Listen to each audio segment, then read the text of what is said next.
my friends and fellow animal lovers. Welcome to a brand new episode of the Story of My Pet podcast. I am your host, Julie Marty Pearson, as always, and I am happy to welcome a new guest to the podcast. Hi, Holly. Thank you for being here. Hey, Julie. Thanks for having me on. So we're definitely going to be talking all things cats today. We are two fellow cat ladies, cat moms. You got it, for sure. So I met Holly. We were both at CatCon this year. Holly and her company, Superior Feline, had a booth, and she was one of the companies I met there and really loved what they're doing with their company to help our pets and our cats. And so we connected, and now she's here to share more about her business and her fur family and all of those things. So how was CatCon for you and your business? Was that a good experience? Yeah. So that was our 4th year of CatCon. So we started in 2022 and have done it every year since then. But yeah, every year it just keeps getting better and better. It's a great event. There's so many wonderful people. We get to meet great people like you and a whole bunch of, cat loving people, which is always great. So yeah, it's a wonderful event. I really enjoyed it. I think I was a little shocked when I first got there. Whoa, this is massive. I had gone many years ago when it was not that massive, and I don't think I was prepared for the volume of people and the volume of booths, but I guess it just goes to show how much cat people love our cats and love kind of connecting with our love of cats. Right? Yeah. It's true. It's something else. And it's awesome that they have speakers and then they have a whole adoption area. I think they adopted out all of the cats this year, which is amazing. So it's nice to be able to support an event that encompasses everything about cats in the different ways that, we're able to bring them into our lives, which is cool. Yeah, that it's so true because I think when I try to explain CatCon to people, they don't totally understand it. I always say Comic-Con for cat lovers, which is kind of what it is because people are dressed up as cats and all of that.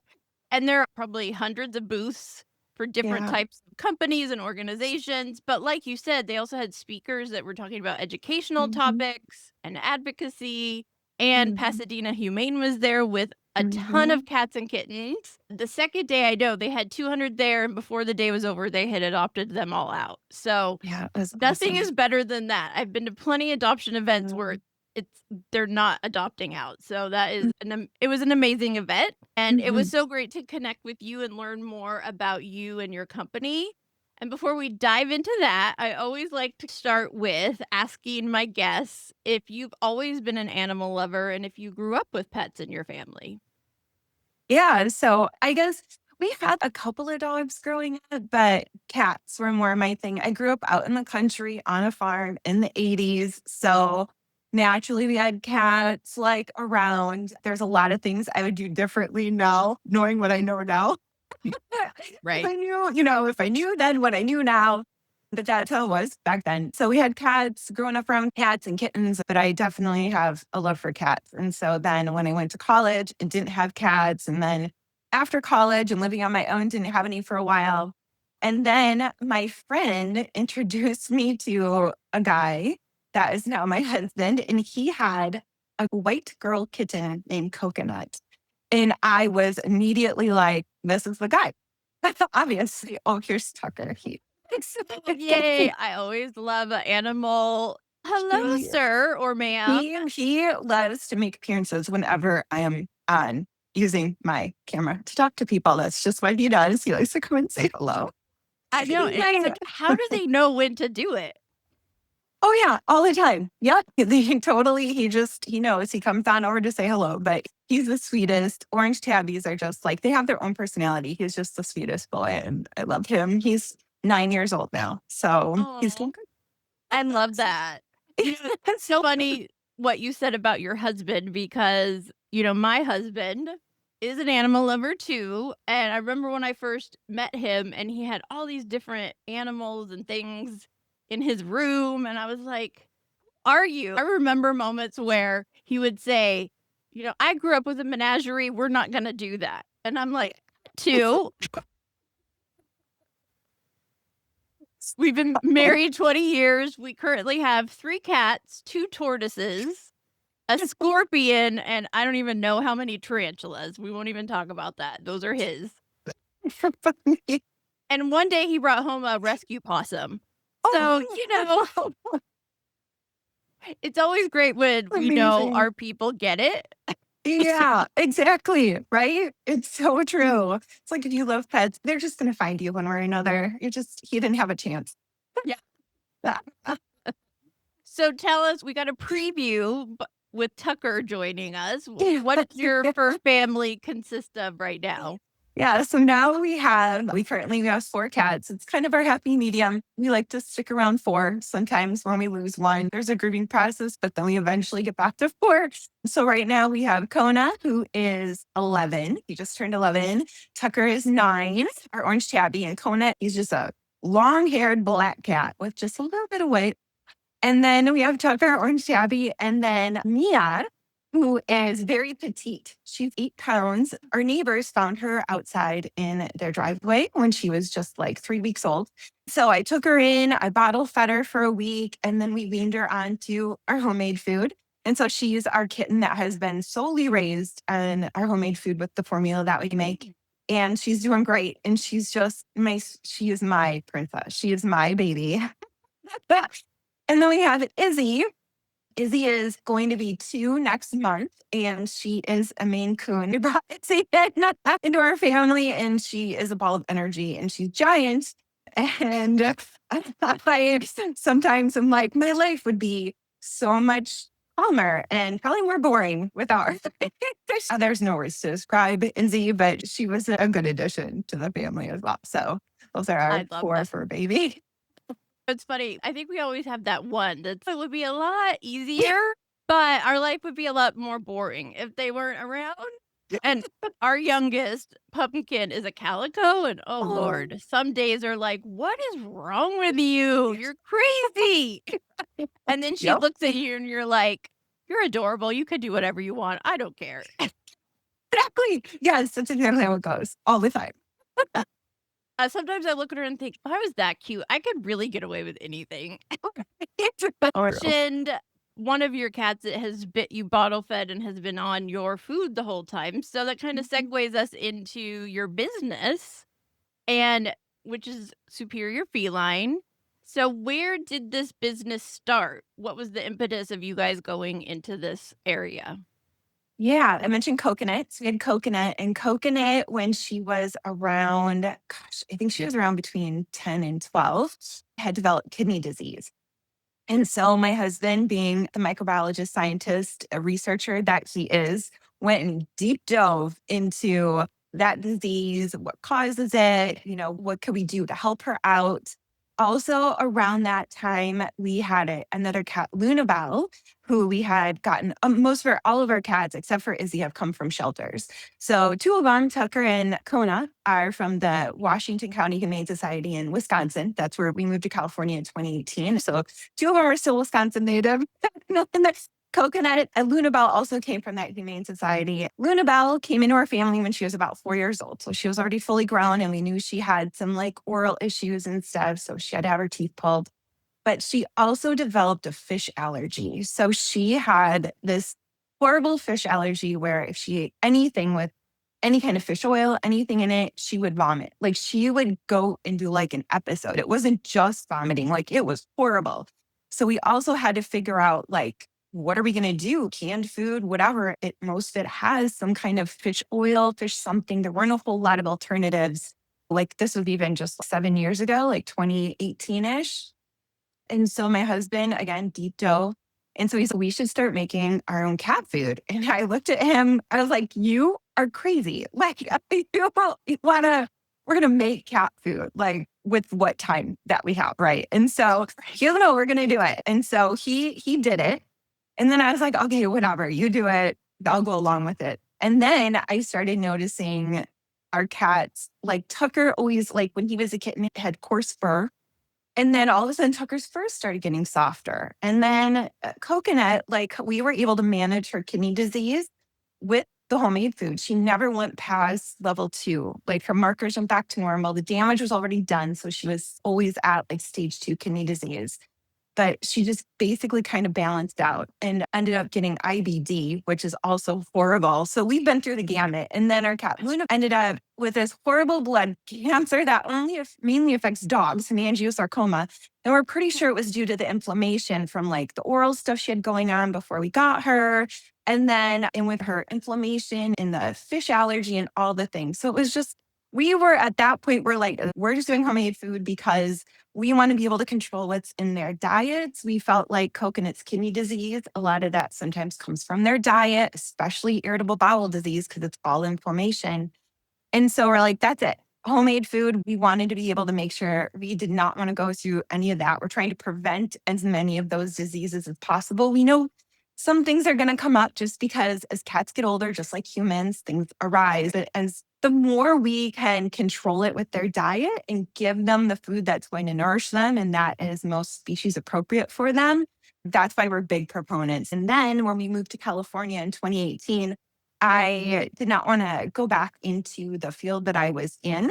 And so my husband was like, why don't we start our own company? He has formulated products for pet companies, for doctors, dentists. Like he is excellent at formulating products and he makes really quality products. And so he did a lot of research, read medical journals. And so he, based on the AAFCO recommendations or guidelines, and then also the journal articles he was reading, formulated a mix with all the trace minerals, vitamins and trace minerals that cats need that combined with meat makes a balanced diet for them, balanced meal. Because cats really only need meat. That's what they eat in the wild. Actually, in carbohydrates like rice, peas, potatoes, grains, vegetables, sometimes like they don't have the enzymes in their body to process those and to break those down to metabolize it. And so those can actually just end up as fillers and being inflammatory to their system. We took out, there's no fillers in our products. We say we have functional products, like every ingredient has a purpose. And so our homemade cat food mixes, we started with that. He started doing the formula, and then I did all the other things, the website, the packaging, all this stuff. And we just keep kind of upgrading that as we go. And then, because cats can be picky, in addition to the homemade cat food mix, we also have some toppers, like liver powder toppers. So we have just a plain chicken liver powder, a liver powder plus that has some like little extra ingredients in there that cats tend to like. Oh, like a yeast extract and a phosphate in there. But those also serve purposes too. Like the yeast has beta glucan, which supports the immune system. And the phosphate helps with like bone development, especially for kittens. We also have a pork liver powder for cats that can't eat poultry because we are hearing from customers that, oh, do you have anything without chicken liver powder? Because our original homemade cat food mix has chicken liver powder in it. And there was a really desperate customer who was like, is there any way possible? Can you please just make it without it? Because I can't find anything. And we're like, okay, let's do it. So we just made it up for her, had her try it out. It worked. And so we added that to our product line. So we listen a lot to our customers. I used to do a farmer's market right when we were starting out to hear what people were asking, to see if people were interested in what we offered. And so based on customer feedback and the questions that we get, even now by email, I keep a list of everything that people ask for so that if we hear things multiple times and we know there's a need for it. And then my husband goes into research mode and comes out with a repetitive dish. It was great. But yeah, we try to make it as simple as possible for people because, again, we know cats can be picky. Ours is. Yeah. Kona is like the pickiest. I call him a jerk. Sometimes I'm like, why are you being a jerk? Just eat your food. So I have a menagerie toppers. And so I'm just like rotating through that. So I have troubleshooting tips for everyone based on what we've tried and also feedback from customers and just try to really help people. You don't have to be somebody that cooks a lot. I hate to cook, but I'll cook for my cats.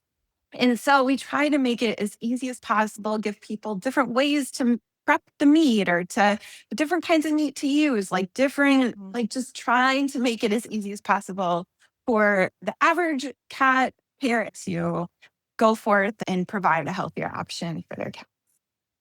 I love that because there's so many things that you said that are important. I think the first one is that it's important to understand what cats need And it is different than, say, what dogs need, right? Mhm. And Yeah. so it sounds like not only did you guys really do your research to ensure that you're giving the cats everything they need, but you're not giving them things that are going to harm them or things that Mhm. they are just filler. Like you said, they don't need the veggies and some of that other stuff that dogs do need or like to Mhm. eat. But also, yeah, every animal we have is unique and for different reasons, whether it's genetically, how they're predisposed, how they grew up. I just realized all three of our cats are bottle babies at different times in different ways, but they still all have different likes now. And our Mhm. oldest, Charlie, who is 16, who is diabetic, has never liked wet food. We found him alone as a baby and bottle fed him, and we tried to wean him from the bottle into slop and then into wet food, and he refused. Like, I would put it there, I'd put his paws in, and he would just look at me like, "What are you trying to do to me?" And then one day we look over and he's knee deep in the older cat's dry food eating. He went from the bottle to dry food and has never eaten wet food. He does this, "Oh, how dare you even put that in front of me?" But he's diabetic. He needs the Yeah. water, he needs that, but he's never eaten wet food. Just like people, they can have an allergy to something, and if it's in every food, like, there's no way to give them another option. So it sounds like you guys have really, starting with your own cats and then expanding to other people, really looked at the different issues that a lot of cat parents have and trying to help us with some variety. Yeah. Yeah. We really try to do our best. We're obviously, you can tell, we're so passionate about it just because of what we went through with our own cats and then just diving deep and doing the research. Yeah, and, it was funny because I think when we first talked, you mentioned your cat that had kidney disease and trying to help them, and the first cat I ever had, when he got older, Jack had kidney disease, and so we Mhm. got the special kidney food from the vet, but the problem was it was really tasty apparently because our other cats wanted to eat it. We're like, "No, this is expensive, you can't have Uh-huh. it." And at the time, I was commuting to a job down in LA, and so I Oh, started taking Jack with me during the week so I could feed him without worrying, and he oh, loved it because then he got all my time, oh. and it helped him. He lived with kidney disease, I don't know, 2 or 3 years, but I can imagine for some people, maybe that isn't an option, and they have to have other ways of adjusting for diet and different health issues. And you mentioned cancer. I've heard so many different people with various types of cancers in cats, and I'm sure some of that comes from the food and inflammation and all of those things. So if someone is listening and said, "Wow, I could make my cat their food and have control over what is in it," what would you say to them would be a good first start in that process? Oh, it's such a great question. So we actually, because again, we know that sometimes people don't want to, it's hard to commit to a full size thing when you're not sure if it's going to work. So right away off the bat, we had trial size kits. We still have them. So we have trial size packets for people, low cost. We basically break even on them just to get people to try it, just because we're just excited when people want to try and do this for their pets. And so our trial size kits, it's a little packet of mix. So it's basically a scoop of our homemade cat food supplement mix. We have it available in both formulas, and we also have a kitten kit as well. It's available in the original formula and in the liver cutter free formula. So there's a packet of the mix in there. And so you just mix that with a pound of meat. There's different ways to prepare it. It can be used with raw meat, with cooked meat, with part cooked meat. Like, we made it so that you can use it with any type of meat that you would like to. For the most part, except for fish, we don't recommend fish. There's a variety of reasons: high in phosphorus, heavy metal, contamination possibilities, stuff like that. So any kind of regular meat that walks on land. So yeah, so pre-ground meat, which we always recommend cooking because of bacteria possibilities, but it's just mixed with a pound of meat, water, and then an omega-3 oil. We usually recommend, it's not a requirement. We recommend it. Lots of benefits to an omega-3 oil. We even have a non-fish option, which we discovered when we were going through the gamut with Lunabelle and our fish allergy. So chia seed oil, we have that as an option for people. It's a pet safe. It's like one of the very highest plant-based omega-3 oils. And because of the way the seed is shaped, it has a less possibility of going rancid. So like flaxseed oil, the way it's shaped, the oblong shape, the oil in it goes rancid more quickly. Chia seed oil is more protected. And so we have an organic chia seed oil. And for cats and for dogs, actually, that any kind of fish sensitivities, we recommend that.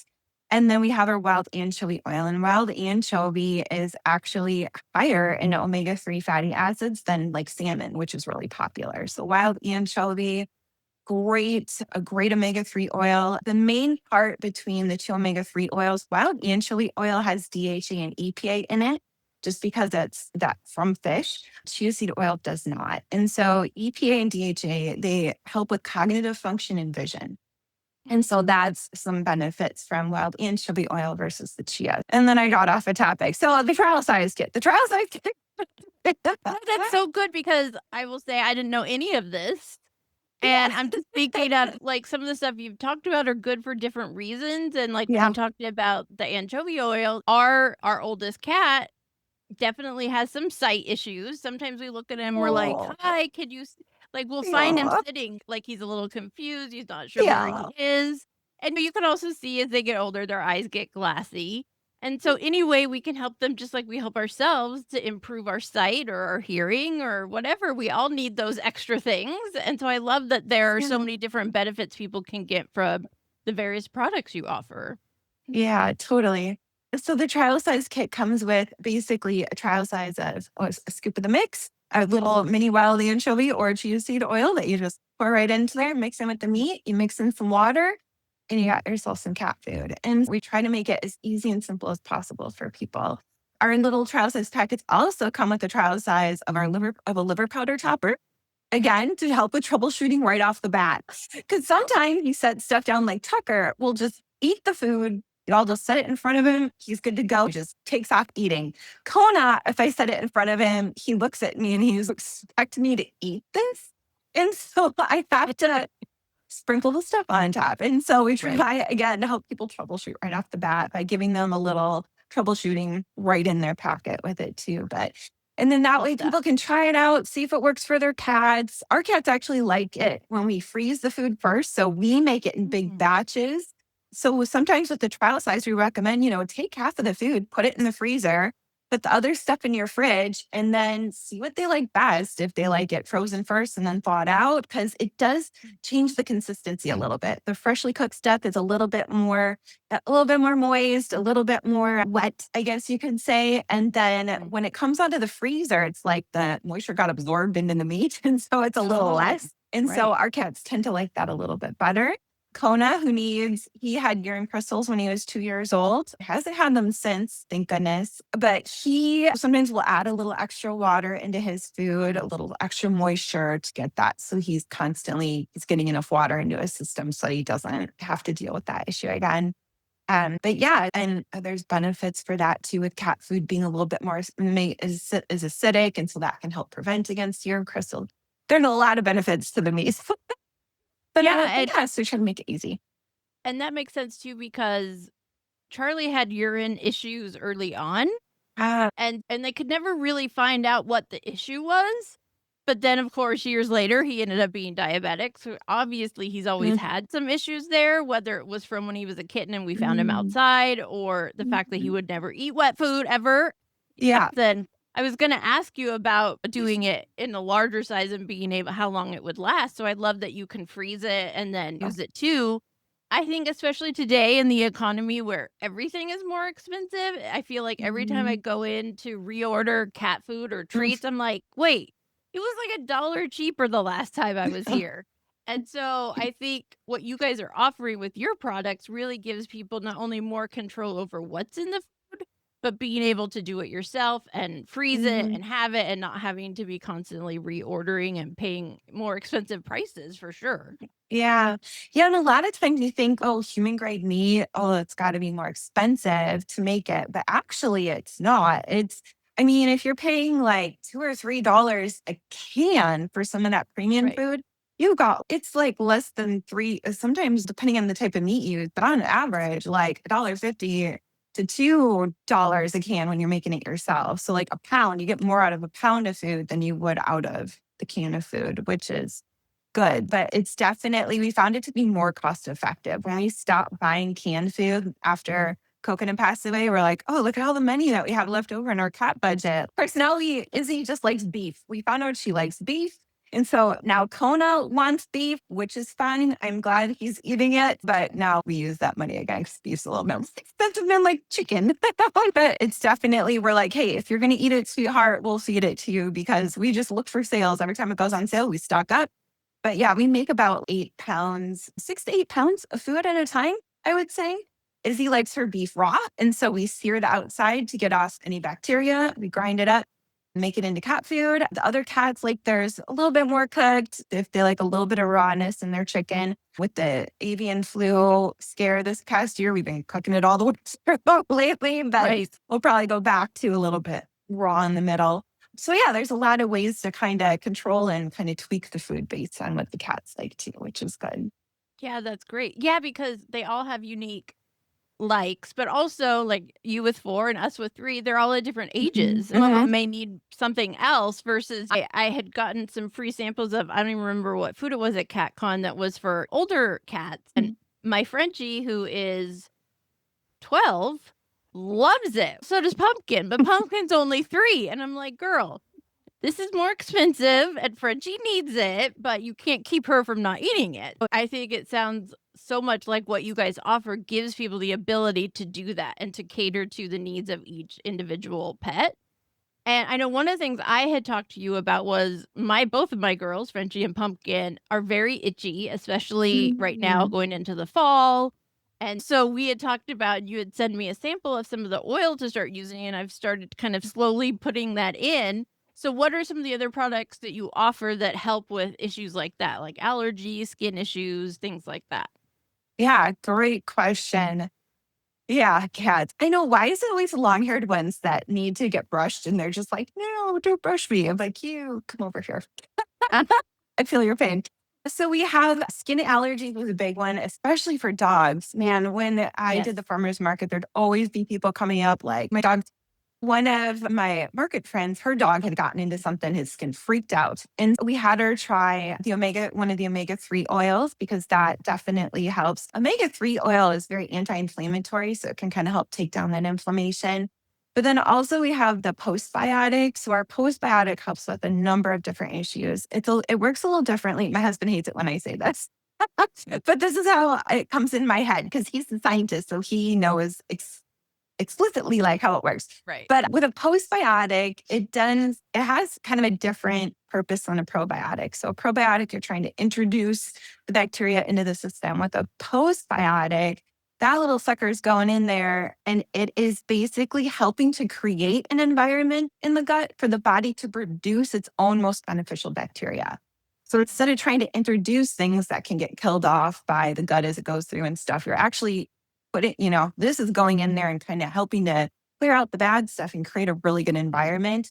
And so this helps with inflammation. It helps with their skin issues. So we paired, I should knock it off on the tangent first. Skin issues, it helps with gut issues. It helps with inflammation because there's a huge amount of immunity stems from the gut. And so helping to really strengthen the gut and get it as good as possible is going to help their brain health. It's going to help their skin health. It's going to help the whole animal, the whole human being as well. I was going to say, a lot of what you're saying makes sense because I take omega-3s for myself. I have autoimmune issues and it helps with inflammation.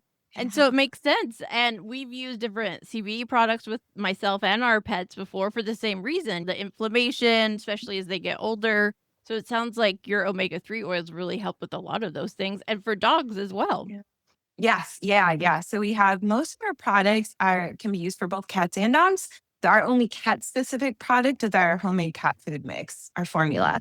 So that's our only very cat specific product, just because dogs, again, like you mentioned before, they have different needs. But we have some aspirations of coming out with a dog mix. And I'm going to push my husband to do that next year. But now that we've got everything pretty much good to go with the cats and the cat products, but customers have been asking for that too, for one for the dogs. But yeah, so that's our only cat specific product.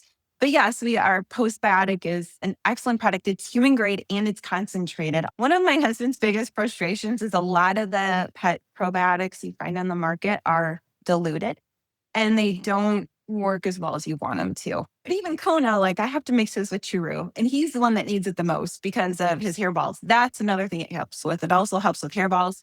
Our short-haired cats rarely ever get hairballs, and we really attribute it to the homemade cat food and the postbiotic. Our long-haired cats do sometimes get hairballs, even though I try to brush them as much as possible, but it definitely helps cut down because with strengthening of the gut's kind of able to process the hair a little bit better. So the postbiotic, really, that's one of the other products that we're super passionate about just because of all the benefits that come from it. And it can also be used concurrently with a probiotic. So if people have probiotics and they want to continue using them with their cat, it actually helps to increase the effectiveness of the probiotic because it's creating that environment in the gut for the bacteria to thrive. So that way, when the cats are taking the probiotic, the postbiotic is helping create that environment for them to take the most effect in the body, which is good. Yeah, that's great. Yeah, and I forgot to mention, the friend that had tried that combination out, she also did her vet had suggested a bland diet. So she had him on, or not, I guess we'd call it a bland diet. It was like boiled chicken or something, just to make sure that she was cutting out whatever that could have inflamed him. But I think it was like within like a month to 2 months, he was back to normal. Like his fur, he was starting to lose fur in areas. His fur was coming back in. Like he was doing amazing. And so we're like, oh, that's awesome. And she's like, it's just your products and the chicken. And I'm like, right, then we know that it works. So that was a really good test to see like how those products could work in, a dog or for that skin issue that he was having the inflammation. Love that. So anyone listening that's okay, I need to check this out. I want to try the food. I want to try this or that. Superior Feline is an affiliate partner of the podcast now, which I love to share. And I was just confirming in my head so I didn't get it wrong. If you use code Story of My Pet, you will get 15% off your entire purchase. And of course, the link is in the show notes or wherever you're listening or watching this episode. Or you can just go to SuperiorFeline.com and check out their products. And Holly said there are some like sample tester smaller ones you can get to try it out and see how your pets like it. And if you have a pet that has some unique issue and you're not sure what the right thing is, reach out to Holly and ask her. Obviously, she is a wealth of knowledge between her and her husband. She'll give you some ideas of what to try. And then, you can see what works for your pets and hopefully get some help for whatever issues they're facing. Totally. Yeah. We definitely welcome emails or contacting us to ask questions before ordering. And then we can definitely help people pinpoint like what kind of products they're looking for. Yes. Yeah. Because sometimes I know for me, I'm like, I don't even know where to start. There's so many different vitamins and supplements. I'm like, somebody should tell me what to do. Exactly. Like, if we're dealing with it for ourselves, we don't want to have to do all the research again for our pets. So you guys are doing the research for us and providing us options depending on what the needs are of our pets. So go to Superior Feline, use Story of My Pet to get 15% off your purchase. And I have a feeling that your dogs and cats will love you for it.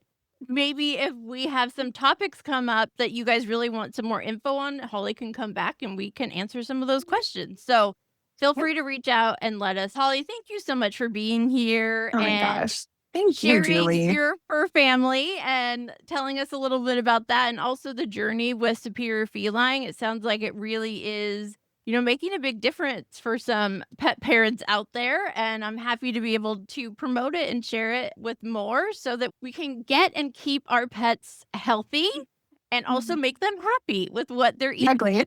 Oh my gosh. Thank you. I appreciate you, Julie. Thank you so much. Thank you. Okay, guys. Remember, check out the link in bio to learn more about Superior Feline and shop and support.